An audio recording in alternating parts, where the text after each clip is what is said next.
ऐसी जगह मरेगा जब पानी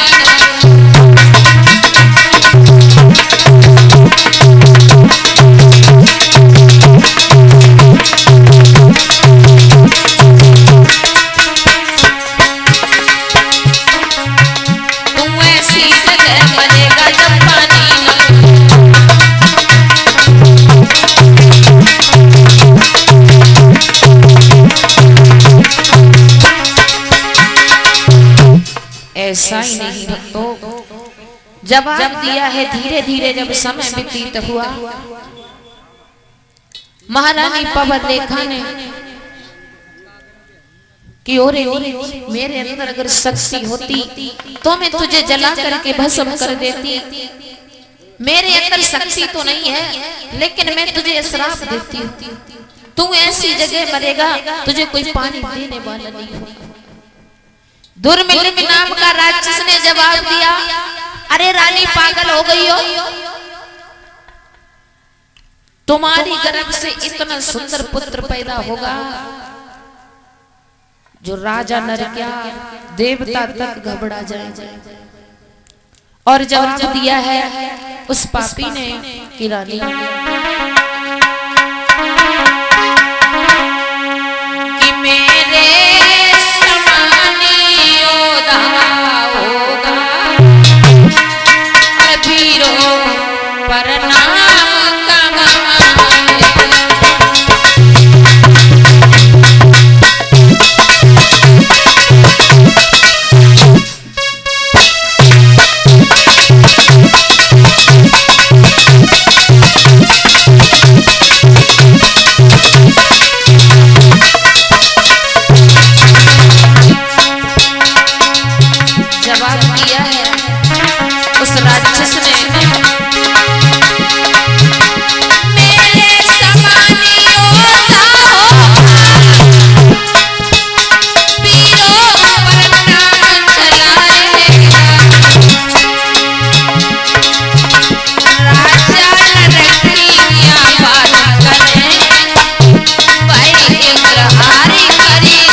जवाब दिया है उस दुर्मिलिक नाम के राक्षस ने कि रानी तुम्हारे गर्भ से बहुत सुंदर पुत्र पैदा होगा और उसे मारने वाला दुनिया में कोई पैदा नहीं हुआ है बिना भगवान।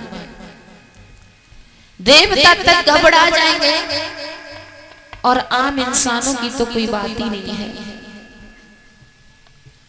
ध्यान देना भक्तों, इतने वचन कहने के बाद में दुर्मिलिक तो वहां से चला गया।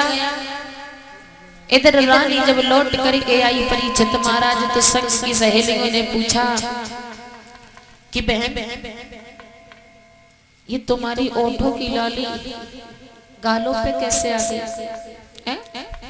ये तुम्हारी चूनर कैसी फटी हुई है, क्या हुआ बहन, तुम्हारी हालत ये किसने कर दी ऐसी।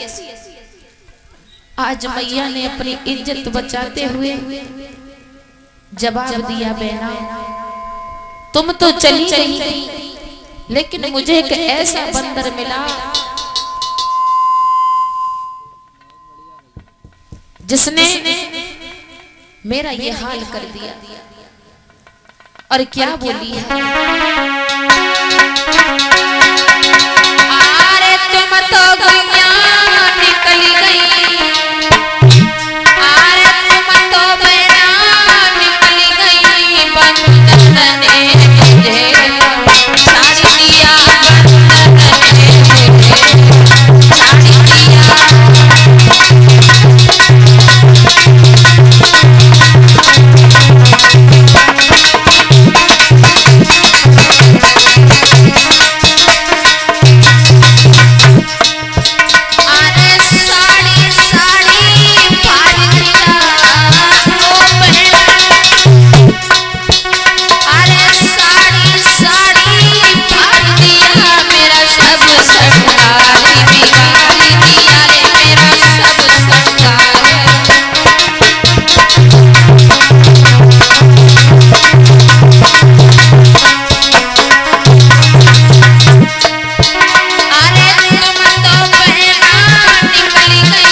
जब धीरे धीरे समय व्यतीत हुआ, महारानी पवन रेखा ने सारी दास्तां को समझाया और जवाब दिया है बहना,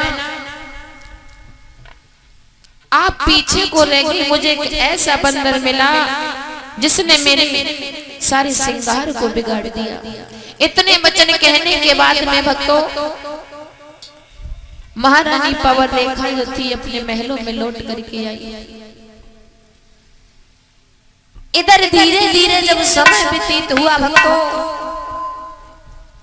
तो महारानी पवन रेखा के गर्भ से एक पुत्र का जन्म होता है। जब पुत्र का जन्म हुआ तो पुत्र के जन्म होते ही क्या हुआ है माता बहनों, कि पापी पैदा होते ही मर्यादी तूफाने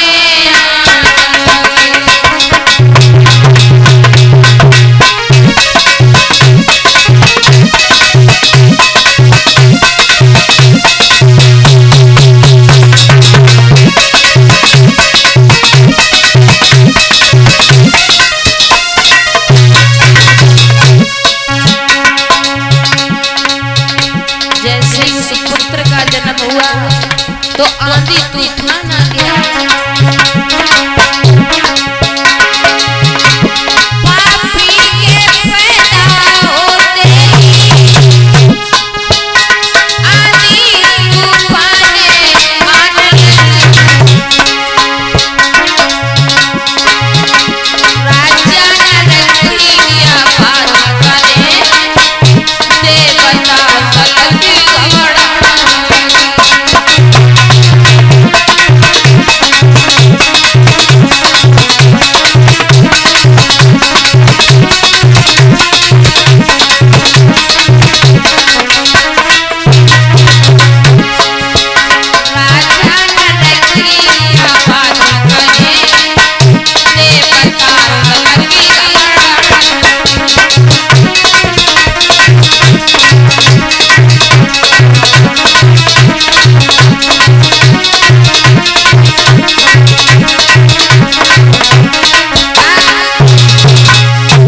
ऐसा ही नहीं भक्तों,